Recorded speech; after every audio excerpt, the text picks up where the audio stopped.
This is taking too long.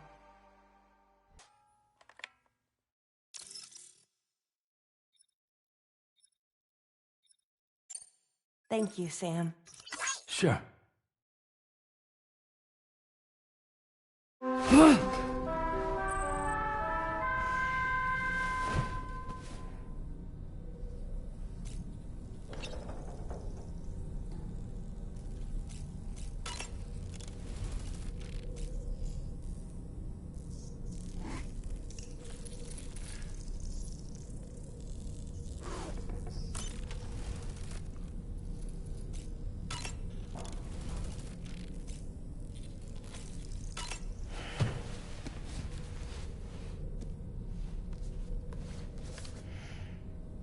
Moby Dick, or The Whale, seems to be one of Tarman's favorite novels.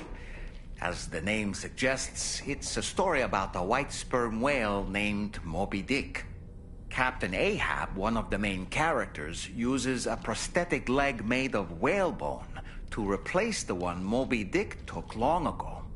He's obsessed with getting revenge against the whale, which he hates with a terrible passion, all while nursing the phantom pain of his lost leg.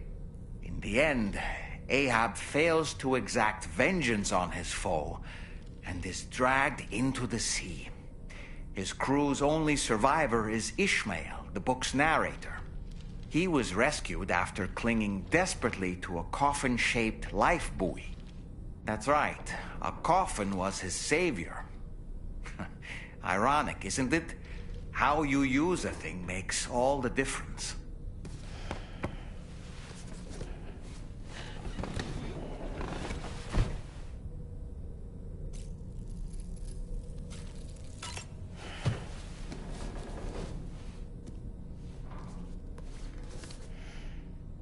On a dark night in May 1816, 3 men and 2 women found themselves confined to a villa on the shore of Lake Geneva. A catastrophic volcanic eruption had wrought havoc on the global climate, and a relentless rain hammered down outside. With little else to do, the occupants of the villa decided to compose ghost stories, and it was on this fateful night that a woman named Mary penned what would become Frankenstein. Mary, who was only 18 years of age, had already lived a tumultuous life. She was engaged in an affair with the poet Percy Bysshe Shelley at the time, whom she would later go on to marry. A dramatic retelling of these events was committed to film prior to the Death Stranding. Titled Mary Shelley, it stars Elle Fanning in the lead role. Now, where have I heard that name before?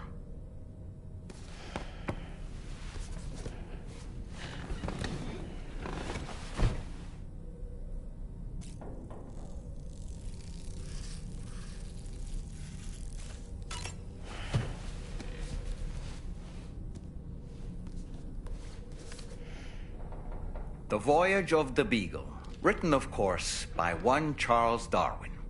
Speaking of which, before the Death Stranding, there was a city in the northern part of Australia called Darwin, named as such after the Beagle made a brief stop there. Darwin was able to devote so much time and effort to his research of evolution because he enjoyed the support of the elite, specifically the Wedgwood family, pottery makers to the royal household. In fact, Darwin's maternal grandfather was the founder of Wedgwood. You can't get a better patron than that, now can you? I suppose if you think about it, Wedgwood was to Darwin as Charlie is to us.